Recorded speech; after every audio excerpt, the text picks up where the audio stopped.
Okay, welcome everyone to the Team Huddle. And I'm excited tonight. We've got Caitlin and Megan on so far, and Andy. And we're going to be talking about intuitive eating. And we can also, I just wanted to be in the chat session, Team Huddle. So, and Andy's here, and I just kind of wanted to share her. She's been sharing her story with me, and I wanted her to share her story a little bit with sugar and stuff like that. So, and just kind of where she is now. So go ahead, Andy. Okay. So I started the Satiety for Life plan 2 weeks ago, and actually, I started learning about it several months ago, and it's really helped me a lot. I've always been one of those people who stresses about counting calories and my weight, and one day I decided that I was just sick of stressing out over all those little things, and I just thought, what's the point of being at a certain weight if I'm not even going to be happy while I'm there? So the Take Shape for Life program helped me kind of change my mind frame, and also I've been a runner for years and years, and after I had my second baby, I was about 15 pounds heavier than I was comfortable with, and I was training for marathons. I did two marathons before he was a year and a half, and I was also teaching exercise classes and eating really healthy, and my weight was staying the same, not budging at all, despite all the exercise that I was doing and healthy eating. And so after 2 weeks on the Take Shape for Life plan, I lost 9 pounds, and I actually cut back on the exercise a lot. And I was so excited that the scale finally moved after months and months of working hard and not seeing any progress. And all it took was 2 weeks on the Take Shape for Life plan. And I'm more excited about the things that I'm learning in the Take Shape for Life and how it's helping me, my mind and body, just be at peace with each other rather than always conflicting. So I just wanted to be happy and healthy. That's awesome. Thanks so much. And something that's cool about Andy is she's been working on intuitive eating a lot. Did you read that book, Andrea? Yeah, I read the intuitive eating book. Okay. Like a couple months before I found the Take Shape for Life. So I was already kind of adopting those principles that Take Shape for Life teaches. Yeah. And so I thought it'd be fun to go over that. It takes a while. Like, that's what I had to learn personally, is when you try to learn to really get in tune with your body so that you can achieve optimal health, you have to be patient with yourself. It's not something that you just do, right? I've seen you working on it for months, and it's been awesome. Yeah, you have to be very patient. Yeah. And what's cool is that once you're there, it lasts a long time. You know, that's like when it all makes sense and you really understand it. So it's worth working towards it. So CJ's saying she's trying to get on. Let me see if I can help her really fast. Oh, I just downloaded the Zoom thing and everything, so I'll try to look and see. Okay, CJ, I hope you get on. All right, so I'm going to go over the called Feel Your Fullness. If you guys have the book, it's on my website, The Gist of Fit, if you do want to get a copy of it. It's awesome, and it's just chapter 9, page 123. So basically, the first thing that we got to do is give ourselves permission to eat however much we want. And first of all, you're like, that sounds scary. Like, I'll overeat. I'll never be healthy. But the thing is, when your body feels free to make decisions, it calms down. And have you seen that? Any of you, all three of you, have you seen that happen in your life when you're like, okay, I can have food, I can do this, and your body's like, okay, well, I actually don't want that, if that's the case. Yeah. So that's definitely the case with me. Yeah, Caitlin? Yeah. Like, especially like when I crave chocolate or something, if I let myself have, well, not when I've been doing MetaFast, but before I started that, like if I let myself like have like a little bit of that chocolate, I don't like crave it as much, and so I don't like totally gorge on it because I'm limiting myself. Yeah, I love that. That's awesome. So what I want to go through first of all is a lot of people, they just need to understand, what does a comfortable satiety feel like? Because most of us are used to like, I'm either stuffed and I hurt because I'm so full, or I'm starving. So the first part is just learning what a comfortable feeling is. So how would you guys explain what just a really comfortable satiety would feel like?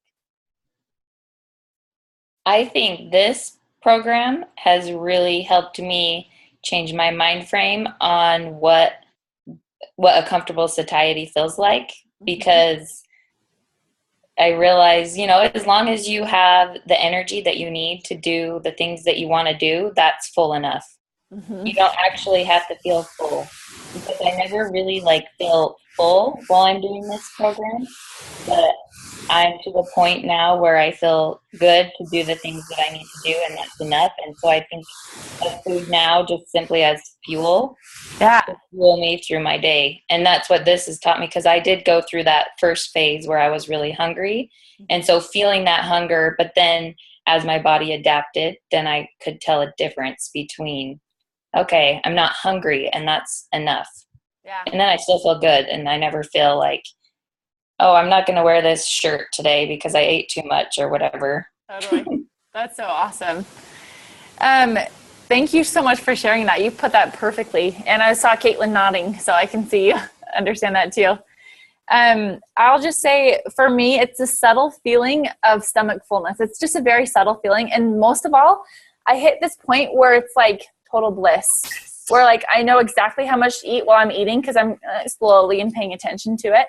And suddenly I just feel this tingling in my body, where I just like, I'm not hungry and I'm not full. It's just perfectly right in between. So it's almost, people say it's almost a nothingness that you feel, that you're neither hungry or full, and it's just a very content feeling. And if you can start understanding those cues from your body, that's awesome, like totally awesome. And just continue just to listen to your body as you eat each day, every meal. Use it as practice. You're not going to get it right away, but you can use it as practice so that you're not like sick anymore from eating, okay? So I don't want to keep this too long, but I'm just going to go over just a few tips to work on this week, and we'll call it good. So in order to improve our consciousness when we do eat, here's a few things that you can do. First of all, pause. When you are eating, this is totally what I do. When I'm eating, I'm totally aware of the flavor of the food. And so I do a check. How is this tasting? What does it taste like? What do I enjoy about it? Let's see, what else do we do? Do a satiety check to say, okay, how full am I? Like, am I still hungry? Am I full? Sometimes when I'm not sure, I'll just pause and I'll drink some water. And especially if I'm wanting seconds, I wait for 10 minutes. And usually by then my stomach, like everything, all the signals catch up. And like, oh, I'm actually full. I'm glad I didn't eat. So it's just being very patient and loving towards your body as you listen. Okay. So just tuning in.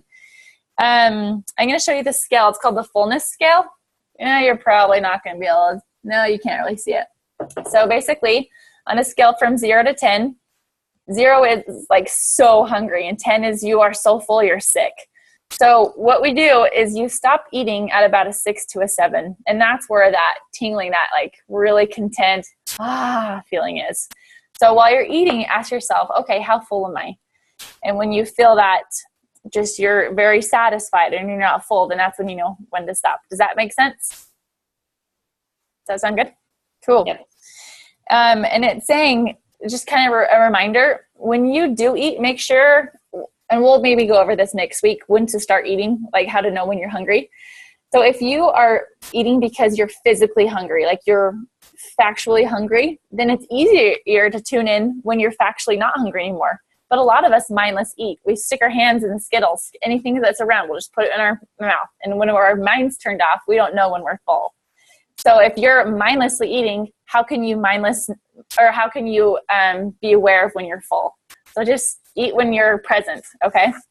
And so that's eating without distraction. That's, let's see, well, just in general, social eating is hard, because whenever you're around more people, people tend to eat way more when they're around other people. The food's around longer. You're just going to be snacking as you're eating because your hands want something to do while you talk.